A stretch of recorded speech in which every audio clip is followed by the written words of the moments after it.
imprinted on her retinae that no sister should ever have to see. But Gina can't waver, not now. Everything she was, she has invested in this. She risks a sideways glance at the chapels.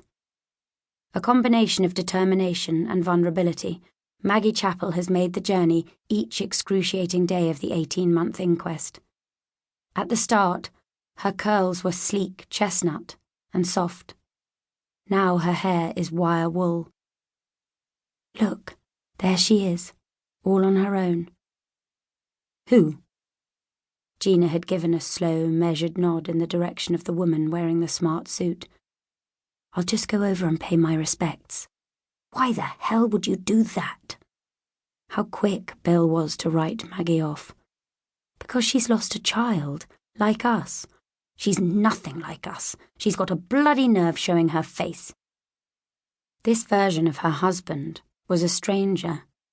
His anger new and startling. But Bill wasn't alone in his thinking. When Maggie took a seat that first day in the row reserved for family members, resistance was tangible. Maggie must have felt it, must have been wounded. At times, given the revelations about Ollie, Gina has wondered if anyone else would want to sit next to her. It was Maggie who made sure she never had to find out. Gina draws strength from this unlikely friendship of theirs. The way Maggie's face moves suggests she's chewing the soft inside of her cheek.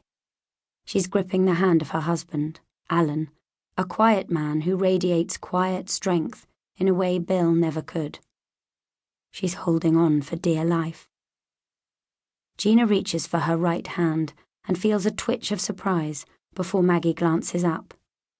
In a moment's eye contact, Gina offers her a silent promise to see this through together.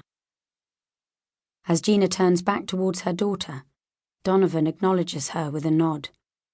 You aren't the only one without a partner here to support you. In all this time, she has never met Donovan's wife. Quite why is never spoken of, but the fact that it's not a subject for discussion is an understanding of sorts. Donovan raises the hand in which he has Tamsin's right hand. I've got her. A swell of gratitude washes through Gina. She hopes something of it is transmitted through the chain they've formed.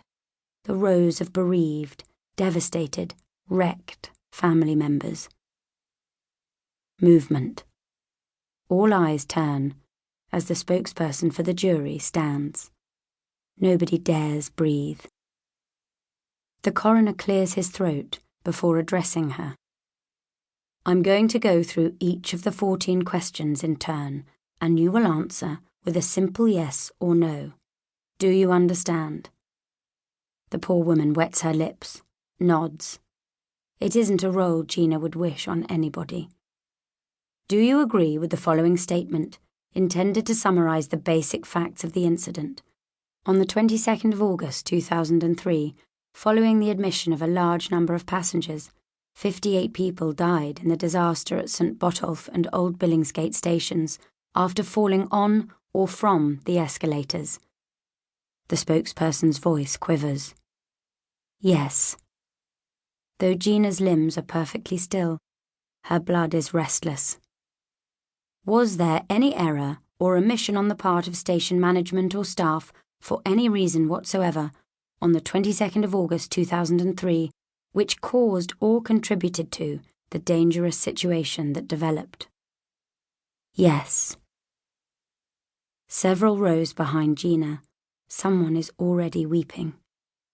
Whatever Gina has to endure, it will be 10 times worse for the Chapels. Whatever Ollie was or was not, unlike Rosie Chapel, he wasn't supposed to have been in charge. Around her, an eruption of wonder, joy, tears. As the spontaneous applause directed at the jurors peters out, the families turn to one another.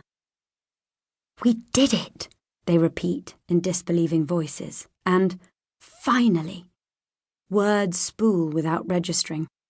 The crowd was not responsible. Gina repeats this to herself, clasping one hand to her mouth. She'd always hoped, of course she had.